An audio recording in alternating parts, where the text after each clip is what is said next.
staying? Why are we still there? Back to you guys. Linda, thank you for that. Live report from West Point, where the president will be speaking tonight. Thank you, Linda. As a matter of fact, you can watch that live here on Fox 29 starting at 8 o'clock tonight, live from West Point, where Linda was. Some liberal members of Congress say they will spank the president if he sends more troops to Afghanistan. Well, you might want to get out that paddle, because Pennsylvania Congressman Joe Sestak says that he should send the troops, but have an exit strategy. Is that right? Absolutely. And what do you mean by exit strategy? Because a lot of critics would say, well, that's just giving the enemy a timeline. Absolutely not. What an exit strategy means is that you always do a cost and a benefit analysis as you execute your strategy.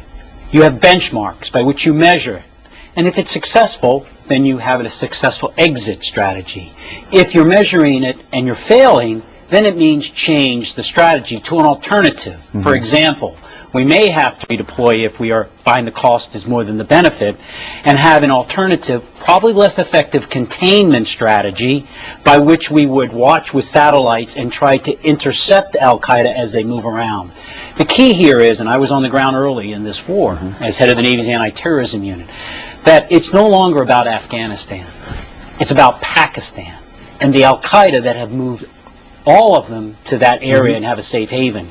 I hope to hear tonight that the president will say that's our focus. Second, that we leave behind Afghanistan not as a nation rebuilt, but as a place that will be less hospitable to Al-Qaeda ever coming back. And third, that there is a strategy that is triggered, an exit, if we're successful, or triggered an alternative strategy where we will exit and do a less costly approach. But I believe today, the consequences, the cost of not doing it now and getting the Al-Qaeda that planned 9/11 against us could be much greater 4 to 5 years from now if they're successful in their planning. You know, this is so cyclical, though, because I think a lot of leaders thought we had this problem partially licked, for lack of a better word. So how do you make this country less hospitable to the Taliban? We did have it licked. When I was on the ground there in Afghanistan, I saw how successful we were with our psychological operations, our special forces, and our civil affairs forces, giving an edifice of security by which the elements of education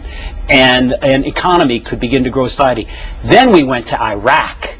We took those forces out. We took our attention away, and it spiraled downward, as the chairman of the Joint Chiefs of Staff said. But today, there's only 20,000 Taliban in Afghanistan. 70% of them are there for a wage. They're not there because of ideology. There's 25,000 in Pakistan, and only several hundred of Al-Qaeda. Working closely with Pakistan, having them do what they must on their side of the border as we handle the other side, and then leaving behind some economic ability for the warlords, for the chieftains to buy into, can bode success. Remember when Russia went in the Soviet Union? They killed 1 million Afghanis. And that gave rise to an insurrection of 250,000 against the Soviet Union. We have a different take, and the nation wants us there. Do they? Yes.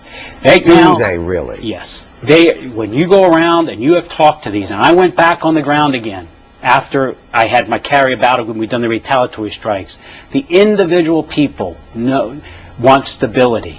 Taliban might have given them stability, but they gave them a horrible life.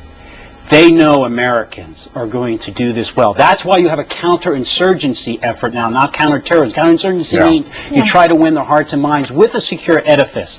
But yes, the individual citizen does. But that doesn't mean we want to stay there. We must exit upon success. And I believe this strategy by this president has to be done. We'll be watching tonight. Thank you very much. Thank you, Representative.